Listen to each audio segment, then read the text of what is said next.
Acts 14. And it came to pass in Iconium that they went both together into the synagogue of the Jews, and so spake, that a great multitude both of the Jews and also of the Greeks believed.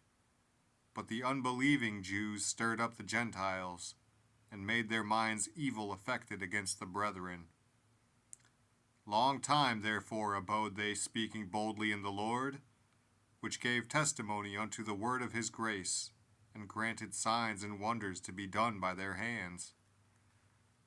But the multitude of the city was divided, and part held with the Jews, and part with the apostles.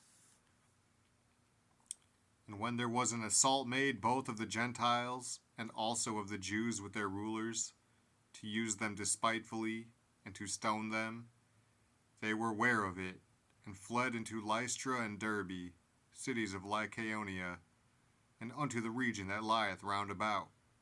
And there they preached the gospel. And there sat a certain man at Lystra, impotent in his feet, being a cripple from his mother's womb, who never had walked.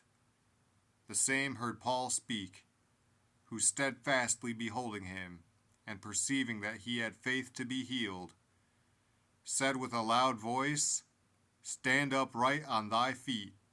And he leaped and walked. And when the people saw what Paul had done, they lifted up their voices, saying in the speech of Lycaonia, The gods are come down to us in the likeness of men. And they called Barnabas Jupiter, and Paul Mercurius, because he was the chief speaker.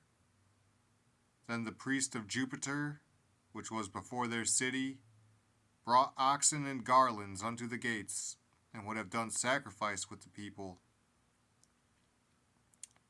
Which when the apostles, Barnabas and Paul, heard of, they rent their clothes, and ran in among the people, crying out, and saying, Sirs, why do ye these things? We also are men of like passions with you, and preach unto you that ye should turn from these vanities unto the living God, which made heaven, and earth, and the sea, and all things that are therein, who in times past suffered all nations to walk in their own ways. Nevertheless he left not himself without witness, in that he did good, and gave us rain from heaven, and fruitful seasons, filling our hearts with food and gladness. And with these sayings scarce restrained they the people, that they had not done sacrifice unto them.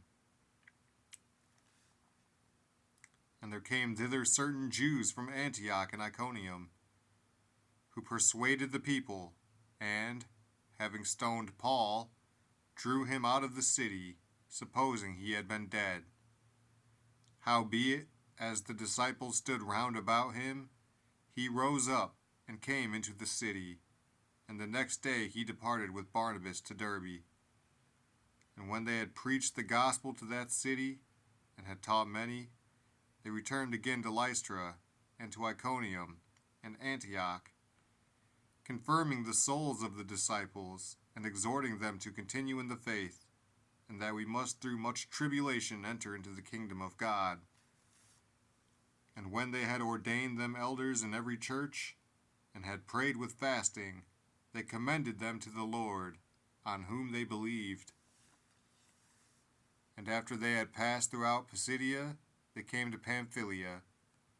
And when they had preached the word in Perga, they went down into Italia, and thence sailed to Antioch, from whence they had been recommended to the grace of God for the work which they had fulfilled.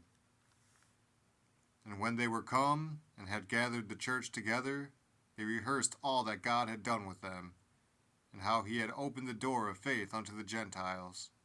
And there they abode long time with the disciples.